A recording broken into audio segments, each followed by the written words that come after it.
Assalamualaikum warahmatullahi wabarakatuh.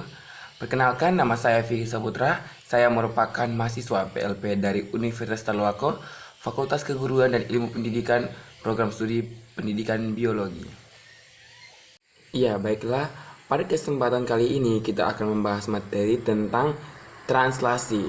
Ya, baiklah, sebelum kita jauh membahas tentang apa itu translasi, maka kita tahu apa pengertian dari translasi. Jadi, translasi dalam genetika dan biologi molekuler adalah proses penerjemahan urutan nukleotida yang ada pada molekul mRNA menjadi rangkaian asam-asam amino yang menyusun suatu polipeptida atau protein. Ya, baiklah, selanjutnya tahap-tahap translasi. Translasi dibagi menjadi 3 tahap, yaitu yang pertama inisiasi, yang kedua elongasi, dan yang ketiga terminasi. Yang pertama adalah inisiasi. Inisiasi terjadi apabila translasi diawali ketika mRNA dan tRNA inisiator berikatan dengan ribosom subunit kecil. Molekul tRNA inisiator merupakan molekul yang membawa asam amino pertama dan merupakan komplement kodon atau yang disebut dengan kodon star. Biasanya membawa asam amino metionin. Selanjutnya tahap yang kedua, yaitu elongasi. Elongasi terjadi setelah tRNA kedua berikatan dengan kodon berikutnya setelah kodon star. Misalnya, kodon lain setelah kodon star adalah CUC atau sitosin urasil sitosin. Maka akan berikatan dengan antikodon tRNA dengan kode GAG atau guanin, adenin, dan guanin yang membawa asam amino, asam glutamat. Kedua asam amino, metionin dan asam glutamat akan berikatan dengan bantuan enzim peptidil transferase. Dan tahap yang ketiga adalah terminasi.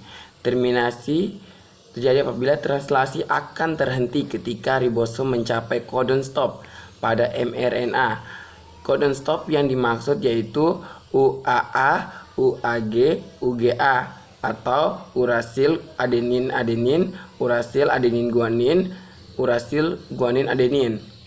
Kodon stop tidak berikatan dengan tRNA, namun berikatan dengan protein khusus yang disebut reliase faktor atau faktor pelepas. Ya, baiklah, selanjutnya proses terjadinya translasi. Yang pertama itu adalah asam amino mengikat ke molekul tRNA yang diakibatkan oleh enzim aminoasid tRNA sintetase yang dibantu oleh energi dari ATP. Tiap asam amino memiliki molekul tRNA sendiri dengan antikodon untuk asam amino tersebut. Setelah itu, subunit ribosom kecil menempel ke ujung 5 aksen dari untaian mRNA.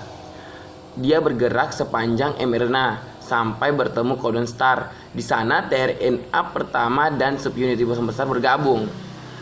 tRNA lain dengan antikodon yang sesuai dengan kodon mRNA jatuh ke tempat di dalam ribosom.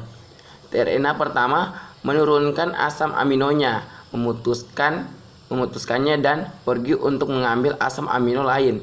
Yang kedua bergerak untuk memberi ruang bagi tRNA lain.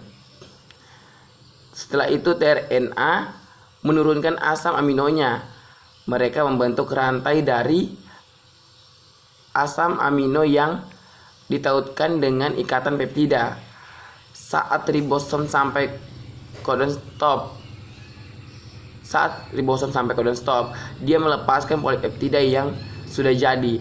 Jadi terjadilah ikatan peptida dari proses translasi tersebut. Ya, baiklah, itulah pembahasan untuk pertemuan kali ini. Lebih dan kurangnya saya mohon maaf. Wabillahi taufiq wal hidayah. Wassalamualaikum warahmatullahi wabarakatuh.